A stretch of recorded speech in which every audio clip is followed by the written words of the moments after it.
नमस्कार, आप live cities देख रहे हैं। मैं हूं जय शुक्ला।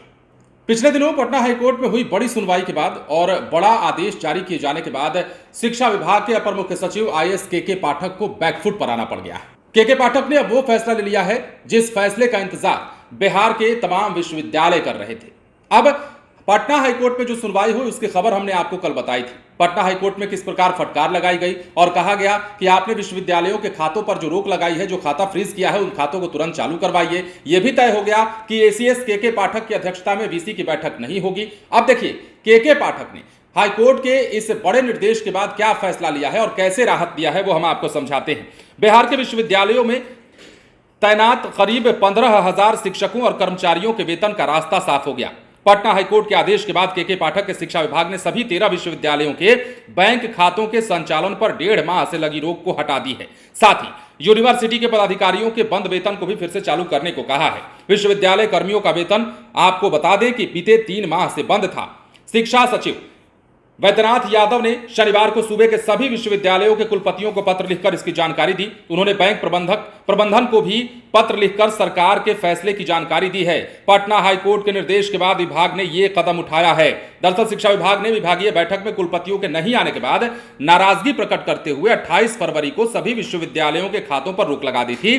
साथ ही वीसी, प्रो वीसी और अन्य पदाधिकारियों के वेतन पर भी रोक लगी थी। इसके बाद सशर्त कुछ छूट दी गई और कुलपतियों की बैठक फिर से बुलाई गई, मगर वे बैठक में नहीं आए। इसके बाद विभाग ने 15 मार्च को फिर से बैंक खातों पर पूर्णतः रोक लगा दी, जिसके बाद से विश्वविद्यालयों के बैंक खाते पर रोक लगी हुई थी और विश्वविद्यालय कर्मियों का वेतन बंद रहा। लेकिन हाईकोर्ट ने जैसे ही निर्देश जारी किया उसके बाद के पाठक को बैकफुट पर आना पड़ा और के पाठक ने अब वो फैसला ले लिया। अब बैंक खातों पर जो रोक लगाई गई थी, जो बैंक अकाउंट फ्रीज कराए गए थे, उसे चालू कर दिया गया है। जिसके बाद यह कहा जा रहा है कि विश्वविद्यालयों के बिहार में 13 विश्वविद्यालयों के लगभग 15,000 शिक्षक और कर्मचारी जो है उनका वेतन मिलने का रास्ता जो है वो साफ हो चला है। तो बड़ी राहत एक प्रकार से पटना हाईकोर्ट की ओर से दी गई, क्योंकि पटना हाईकोर्ट का अगर निर्देश नहीं आता, पटना हाईकोर्ट में सुनवाई अगर नहीं होती, तो शायद के पाठक अभी भी उस फैसले पर अडिग रहते और उनके इस फैसले के कारण, उनके इस अडिग रहने के कारण बिहार के विश्वविद्यालयों के शिक्षकों और कर्मचारियों का वेतन लंबित रह जाता।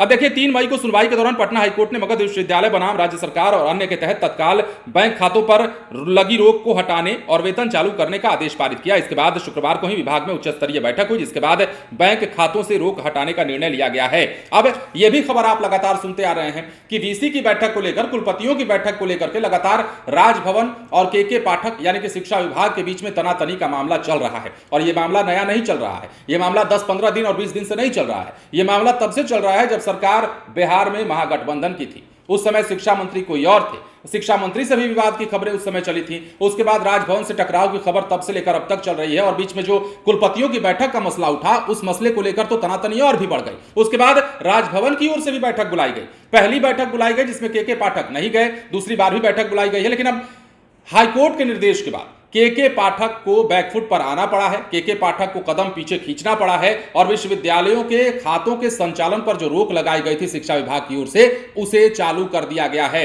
अब शिक्षा सचिव वैद्यनाथ प्रसाद यादव ने जो है तमाम जिलों में यह पत्र लिख दिया है, विश्वविद्यालयों को ये लेटर भी मिल चुका है। अब जो है बड़ी राहत प्रदान की गई है और 15,000 शिक्षकों और कर्मचारियों को इससे राहत मिल गई है। बहरहाल हाईकोर्ट ने राहत दी है, के पाठक ने फैसला सुनाया है और अब इस फैसले के तहत बिहार के विश्वविद्यालयों के संचालन जो है वो उम्मीद की जा रही है कि सही से हो पाएंगे।